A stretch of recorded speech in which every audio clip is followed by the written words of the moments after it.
Loftus, and I'm here with Jimmy Ratliff, and today we're focusing on voting accommodations, specifically for people with disabilities. Since it's 2 weeks before the election, we figured we would get you all set up and find out what your rights are if you have a disability. So can you explain the types of accommodations available for in-person voting, Jimmy? Sure. So for voting in person, individuals with disabilities have the right to request accommodations, and that's kind of the theme that we've been looking at for the last couple of weeks is accommodations for individuals. So we're looking at that here as well today, and these accommodations can help make that voting process easier. Some of the things that are kind of outlined through the Americans with Disability Act and some other resources that we found put different options for accessibility that have to be in place. So voters can ask for these different types of accommodations, and some of the examples can include service animal support, assistance from someone other than an employer or union representative. So if you have maybe an intellectual disability, or if you have issues maybe understanding something that would be on the ballot, then you can bring somebody with you and they can help you kind of work through the ballot there as well. So that's an option.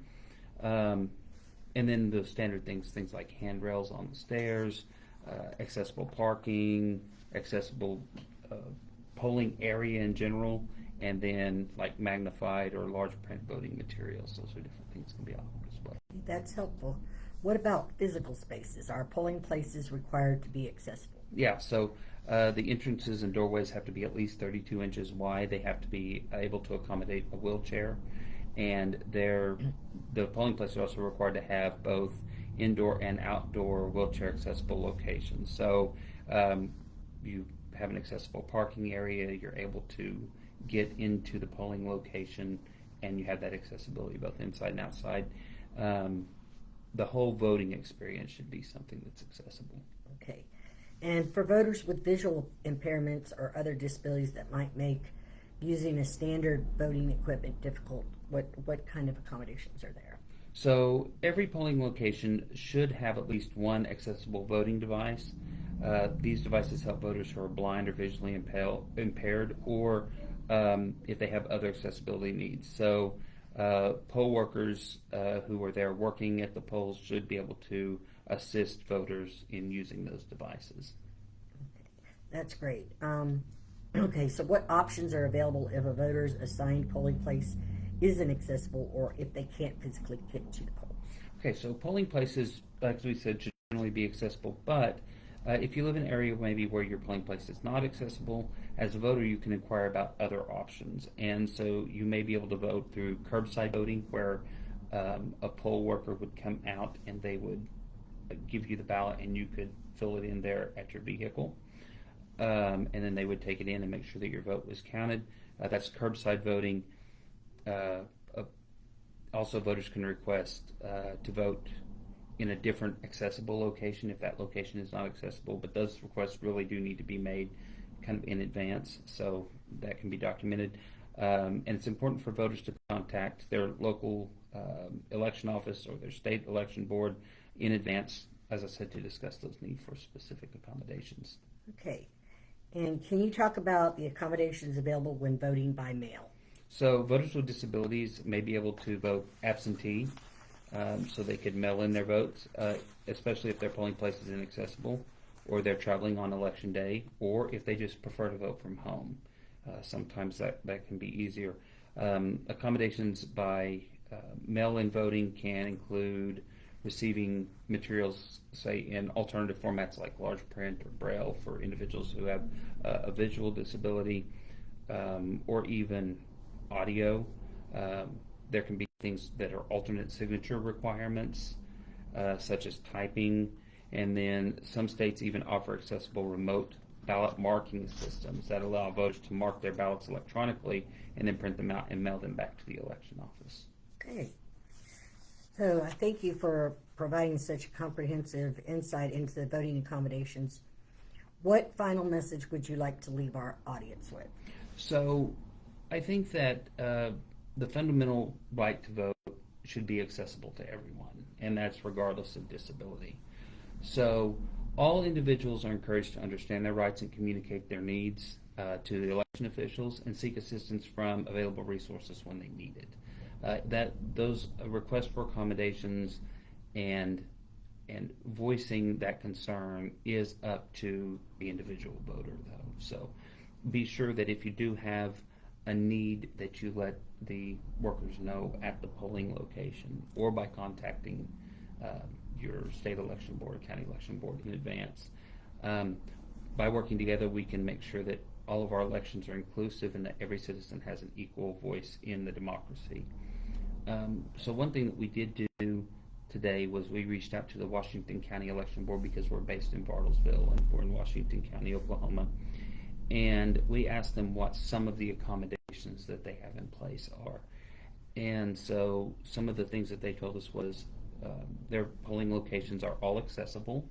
There's accessible parking, as well as the polling area is accessible as well. That they have audio and tactile mechanisms on the voting machines, so if there is a hearing issue or a visual issue, then they're able to utilize those. And then there are magnifiers that are provided for individuals to help improve visibility of ballots. And so there's a lot of accommodations that are right there that are very simple but can make a big difference. Washington County voters can also vote early, beginning Wednesday, October the 30th, and this may be for other places as well. But they specifically said for Washington County, voters can also vote early Wednesday, October 30th through Saturday, November the 2nd. And those weekday hours for early voting are going to be 8 a.m. to 6 p.m.